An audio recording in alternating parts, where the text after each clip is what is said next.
quimioterapia que también ayuda a nuestros pacientes. Es bellísimo, bienvenidos todos y compartamos esta noche bellísima. Gracias.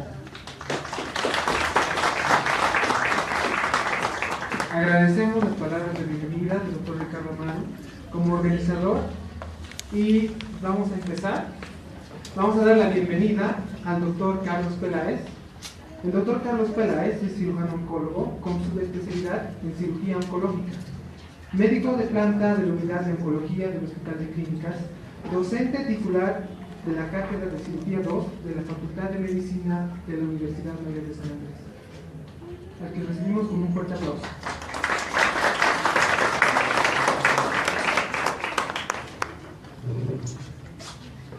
Muy buenas noches, es un placer empezar luego de un arte musical. Felicitaciones al profesor Arévalo, las felicitaciones a la Orquesta San Andrés. Y vamos a hablar un poquito de cáncer de mama, vamos a hacer una parte introductoria. Nosotros conocemos que el cáncer es una enfermedad lamentablemente que conlleva muchas palabras negativas. El cáncer se ha comparado con un cangrejo precisamente porque la enfermedad empieza a infiltrar la parte donde se inicia, vale decir, empieza a destruir los tejidos. Y así como son las tenazas de un cangrejo, evidentemente pues el cáncer empieza a infiltrar esta parte. No solamente eso, si nosotros vemos por parte superficial al cáncer como si fuese el árbol, la parte microscópica, no la macroscópica, serían estas raíces del árbol. Si nosotros cortaríamos el árbol, evidentemente las raíces quedarían, esa parte microscópica, células cancerígenas, y lo que harían es lo siguiente: volver a promover, volver a desarrollar el cáncer. No solamente eso, una vez que la célula tumoral es agredida, se defiende de una u otra forma replicando más rápido. ¿Qué quiere decir? Crea más y más cáncer. El cáncer es una enfermedad mala. No solamente infiltra de forma local, sino una vez que llega hacia los tejidos profundos, empieza a diseminarse. Significa quiere avanzar. Diseminarse significa ingresar a los ganglios linfáticos. Es lo que nosotros llamamos metástasis regional. Estos son los ganglios linfáticos, los grupos ganglionares que existen a nivel del tórax, que básicamente drenan a lo que es la glándula mamaria. Cuando nosotros tenemos un cáncer de glándula mamaria, generalmente se comprometen estos grupos que le hemos denominado, le hemos dado esta denominación en base a números, 1, 2 y 3. Estos grupos son fáciles de acordarse, fuera del pectoral el 1, entre los pectorales el 2 y por dentro del pectoral el 3. Algunos cánceres que están en los cuadrantes internos pueden drenar a la cadena mamaria interna, y aquellos cánceres avanzados ya pueden drenar al ganglio supraclavicular, ipsilateral, y los mucho más avanzados incluso a los contralaterales. El cáncer no solamente infiltra local, el cáncer no solamente trata de dar metástasis regional. Lo que hace el cáncer además es tratar de diseminarse a todo el cuerpo. ¿Y cómo hace esto? A través de un mecanismo de angiogénesis. Vale decir, crea vasos sanguíneos. ¿Para qué crea vasos sanguíneos? Para alimentarse de su huésped. Y una vez que se está alimentando de su huésped, empieza a eliminarse a través de estos vasos sanguíneos. Conclusión: el cáncer de mama puede llegar a los huesos, puede llegar a los pulmones, puede llegar al hígado, puede llegar al cerebro, y en realidad, como va por torrente sanguíneo, puede llegar a cualquier órgano, vale decir tiroides, vale decir lengua, etcétera, etcétera. De ahí que nosotros los oncólogos estratificamos la enfermedad. T es el tamaño del tumor en caso de cáncer de mama, N la afectación ganglionar y M la metástasis a distancia. Si nosotros no hacemos un adecuado estadio de la enfermedad, no estamos diagnosticando adecuadamente y por lo tanto no estamos tratando adecuadamente un cáncer. Las células normales deberían nacer, crecer, reproducir y morir. Sin embargo, estas células tumorales lo que hacen es evadir esos mecanismos de control. Cuando una célula se torna normal, se muta, nuestro mecanismo inmune empieza a detectarlo e induce a su apoptosis, vale decir, trata de curarnos. Sin embargo, esta célula es tan inteligente que evade esos mecanismos de control y llega a ser inmortal. Esto se traduce en una proliferación excesiva y evidentemente traduce esta enfermedad. Es una enfermedad con proliferación de células anormales, con infiltración local, con metástasis regional y metástasis a distancia. Básicamente inmortal hasta que llega a la perfección cuando termina con su huésped. ¿Cómo tratar esta enfermedad mala? Nosotros creíamos antes en cirugía que haciendo cirugías ultra radicales, eliminando costillas, haciendo estas incisiones podíamos curar. Poco a poco hemos ido investigando y hemos visto que no hay diferencia entre hacer cirugías súper radicales versus cirugías radicales. Acá, por ejemplo, seguíamos eliminando los músculos pectorales. Esta es una mastectomía radical clásica. Hemos ido investigando y hemos visto que no había necesidad de eliminar estos pectorales. Por lo tanto, hemos modificado esta mastectomía. Pero a partir de 1990 existe el consenso de Maryland y se dice que en etapas tempranas no hay razón para que una mujer salga con una mama extirpada. Vale decir, ahora hay tratamientos que pueden conservar la glándula mamaria, pero esto depende del criterio oncológico y este criterio oncológico va a depender de la vida del paciente. Primero la vida, luego la función y tercero la estética. Nunca nosotros podemos comprometer la estética por la vida, no sé si me dejo entender. La vida es el número uno. No podemos comprometer nosotros la vida por la función. Conclusión, primero la vida, luego la función, tercero la estética. La función en las glándulas mamarias no solamente es a nivel estético, también recuerden a nivel de lo que es un embarazo, pues va a producir la lactancia. ¿Podemos llegar a esto? ¿Podemos llegar a una parte estética? ¿Podemos curar al paciente? Pues la respuesta es sí. Pero obvio, depende del criterio oncológico. Miren la situación en el mundo, miren la situación en Estados Unidos. Lo que ven de azul es la incidencia, vale ser curable. Miren el porcentaje de cura, realmente la mortalidad es baja. ¿Qué es lo que pasa en Bolivia? En Bolivia, lamentablemente, bueno, la primera es el cervix uterino, no es mama, pero el cáncer de mama tiene también una porción alta, cada vez son los casos que se diagnostican más, pero lamentablemente no los estamos curando adecuadamente. Y la pregunta es, ¿por qué, doctor, en Estados Unidos tenemos tanto cáncer y los curamos, y por qué en Bolivia en realidad no estamos haciendo tan buen trabajo? Porque lamentablemente los cánceres no están siendo tratados por especialistas en oncología. Lamentablemente no están siendo tratados con especialistas en oncología. Significa que el criterio varía, y al variar el criterio, evidentemente los resultados en cuanto a curación y sobrevida van a variar. Mucho cuidado con el criterio oncológico. Este es un casito muy interesante, es una paciente que viene, tenía 65 años y viene destrozada. ¿Por qué viene destrozada? Porque ella vivía sola. Entonces me dice, doctor, mire, ¿sabe qué? Acaba usted de decirme el cáncer, que yo tengo cáncer de mama, no me siento bien, creo que a mi edad, yo estando sola, no me queda nada más que esperar la muerte. Y yo le digo, mire señor, su tumor es bastante pequeño, nosotros lo que podemos hacer es hacer procedimientos plásticos para usted. No necesito, me dice, pero bueno, intentaremos, podemos curarla. Y como ella ya no deseaba nada más de esta vida, dijo, bueno, pues tenía una tosis grado 4 mamaria, así la conocemos, le ofrecemos hacer una mastectomía de suspensión perialveolar, acá está el tumor pintado de rojo, y evidentemente pasamos de una tosis 4 a una tosis 2 con un resultado estético muy bueno. ¿Por qué les comento este caso? Porque entró a controles, no necesitó quimioterapia, no necesitó radioterapia, fue una paciente que solo se curó con cirugía, y lo interesante del caso, luego de sus controles, al año de haberla operado, pues viene con un sobre y me dice, doctor, quiero darle esta invitación. Y a mí me sorprende mucho, le digo, muchas gracias, a ver, veamos. Sí, doctor, me voy a casar. Perdón, le digo, me voy a casar, me siento muy bien, gracias, le agradezco a usted. Imagínense dar esa segunda oportunidad a una persona. Creo que si estamos para algo es para dar esa segunda oportunidad. Otros casos estéticos, tratando de hacer estética, curación, función estética. El ganglio centinela, no voy a entrar mucho al respecto, pero nosotros en vez de hacer un vaciamiento completo de esos ganglios axilares donde da metástasis regional el cáncer, podemos detectar aquellos que están con enfermedad. Si están con enfermedad, pues hacemos un vaciamiento completo, y si no están con enfermedad, ¿para qué hacer más vaciamiento? Este era el anterior caso, el más estético que les había mostrado. Esta técnica se llama Romblok, algunos le dicen dona. A través de una dona nosotros podemos hacer este resultado estético, ya les decía, preservando la vida, preservando la función y preservando también la parte estética. Si podemos llegar a esto, creo que estamos haciendo un adecuado trabajo.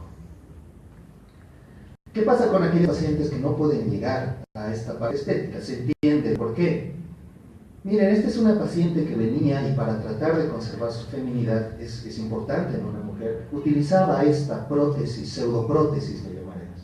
que básicamente ella lo había construido con media nylon, lo había construido con esas siliconas que venden para aumentar los bustos, y le había puesto fibra de vidrio y todo lo había forrado simplemente con una media nylon. Imagínense cómo es sentirse amputado, mutilado. Imagínense aquello cuando una persona pierde su feminidad. ¿Podemos hacer algo nosotros? Por supuesto. Nosotros podemos reconstruir la glándula mamaria. Este es un antes, este es un después. Lo podemos hacer con tejido vivo de la paciente. Lo podemos hacer con prótesis. No solamente eso, si bien requiere mucha destreza, mucha coordinación, ¿cómo decirles? Mucho esfuerzo al respecto, puede realizarse durante la cirugía, como que se puede esperar luego de 3 meses para poder realizar. Pero lo interesante es que la parte de la hermolipectomía, que es el procedimiento estético, cuando las mujeres están embarazadas, se elimina este tejido celular subcutáneo, pielcita, y eso se elimina. Nosotros utilizamos ese tejido para reconstruir las mamitas. Y miren cómo queda. O sea, además de reconstruir la mama, ellas ganan un efecto estético. Como se basa la irrigación en el recto anterior del abdomen, músculo abdominal, nosotros elevamos el colágeno con este músculo y por dentro reparamos la aponeurosis y queda una cintura interna, como un corsé. Entonces, imagínense, ha ganado no solamente un abdomen plano, ha ganado una cintura y que mejor una glándula mamaria. Y estos son los resultados con ropa de la paciente, que básicamente no parece que tuviera. La paciente cura no solo de su enfermedad, sino también en el aspecto psicológico. Y un paciente que tiene cura del aspecto psicológico puede enfrentar cualquier enfermedad. Bernard Fischer es un experto en lo que es el cáncer de mama, y en los años 70, miren cuánto tiempo atrás, puso el concepto biológico del cáncer de mama. Eso significa que no solamente el cáncer de mama se cura con cirugía. Actualmente el tratamiento es multidisciplinario. Vale decir, tenemos la cirugía, tenemos la quimioterapia, tenemos la radioterapia, terapias nuevas como la hormonoterapia, la terapia biológica y terapia biotécnica. No vamos a ingresar mucho en este tipo de terapias. Esta exposición está más enfocada en lo que es prevención y detección precoz. Pero lo que nosotros debemos saber es que actualmente el cáncer se trata de forma multidisciplinaria. No solamente depende de una persona, depende del radiólogo, del imagenólogo, depende del patólogo oncólogo, del genetista, depende de nuestro radioterapeuta oncólogo, de nuestro médico oncólogo, de la quimioterapia, etcétera, etcétera. ¿Qué es lo que nosotros podemos hacer respecto al cáncer? Nosotros no solamente podemos tratarlo, podemos prevenirlo. Y esta es la parte más importante donde ustedes actúan. ¿Cómo prevenirlo? A través de los factores de riesgo. Nosotros podemos detectar estos factores de riesgo y tratar de que esta enfermedad de una u otra forma no aparezca. ¿Para qué lo vamos a tratar si podemos prevenir?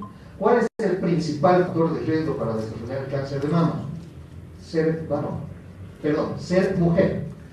El principal factor de riesgo para desarrollar cáncer de mama es ser mujer. ¿Cómo, doctor? ¿Hay cáncer de mama en el varón? Sí, fíjense, este es un paciente operado de una mastectomía radical. Acá está la cicatriz, el bigotito. Todo paciente mayor de 60 años con masa a nivel pectoral o mamario, piensen en cáncer. Todo paciente varón mayor a 60 años con masa a nivel pectoral, piensen en cáncer. ¿Cuánto es la incidencia? De 1000 casos que nosotros vemos de cáncer de mama, 1 es de cáncer de mama en varón. Entonces el principal factor de riesgo es ser mujer. ¿Y por qué? Porque los estrógenos y la progesterona tienen una relación con el cáncer de mama de un 70%. 2/3 partes tienen relación con los estrógenos y progesterona. Significa que si tenemos una menarca temprana, las mujeres menstruan más antes de lo que deben mostrar, su periodo estrogénico va a ser más grande, por lo tanto más riesgo de cáncer de mama. Menopausia tardía, significa que si no empieza su menopausia a los 45, 50 años y se prolonga un poco más, vamos a tener mayor periodo estrogénico. Lo mismo pasa en ciclos menstruales de corta duración. Lo mismo pasa si una paciente es nulípara.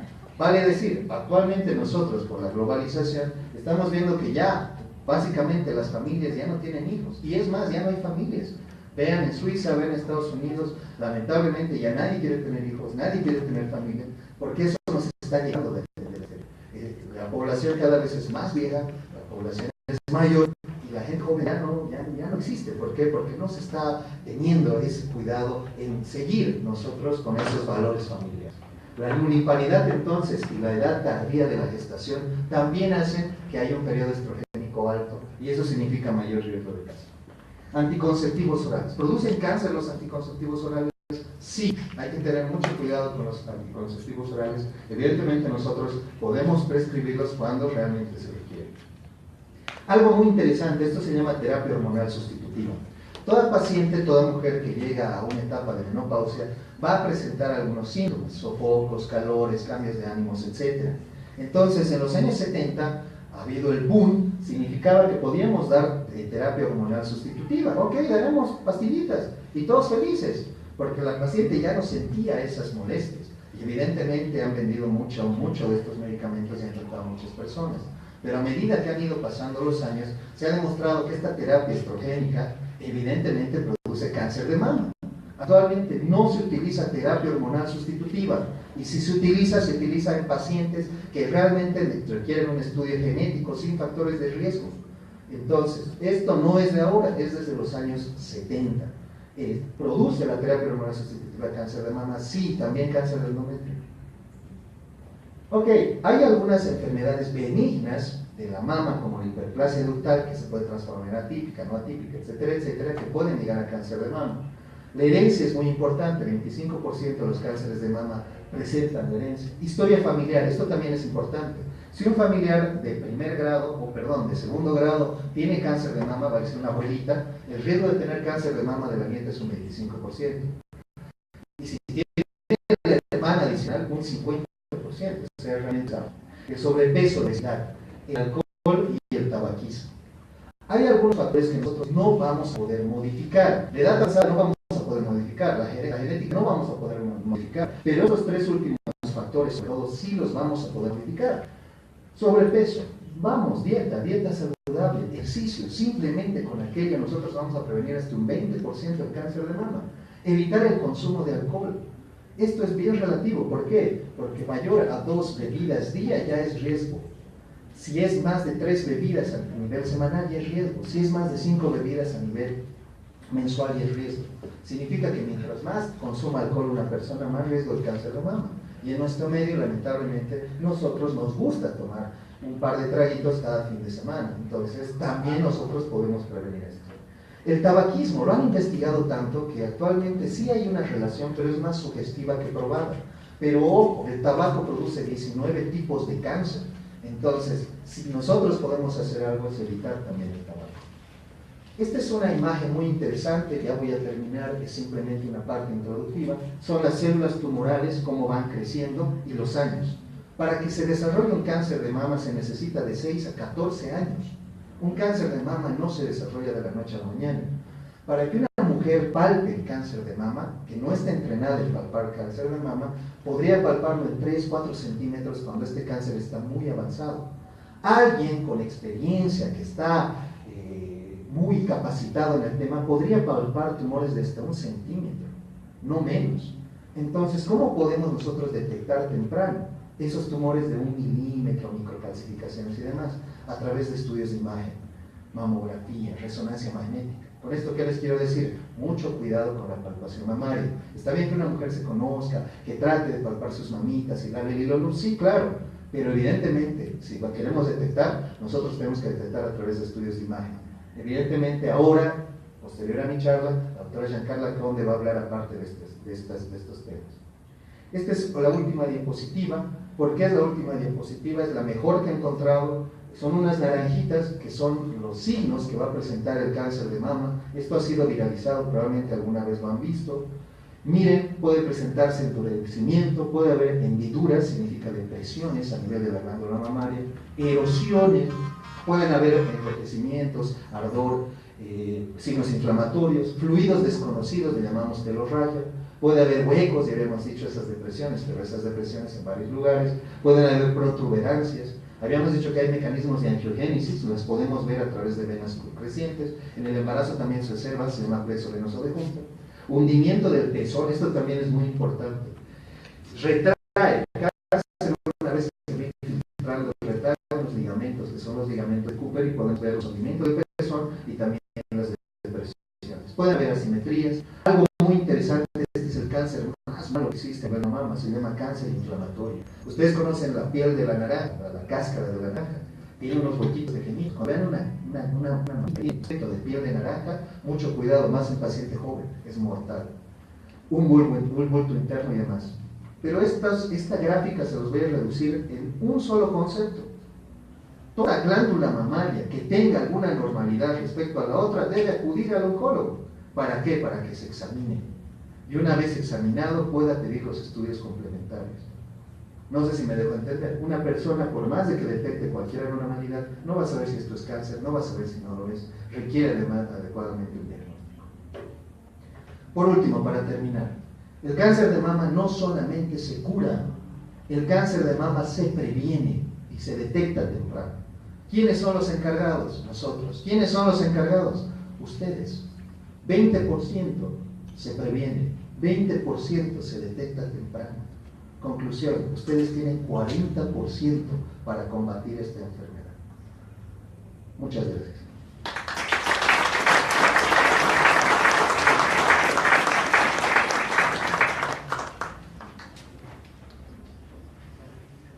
Agradecemos la participación del doctor Peláez e invitamos a la doctora Raquel Barro Mondaca, ya es médico patólogo del Hospital Obrero. Un fuerte aplauso, por favor.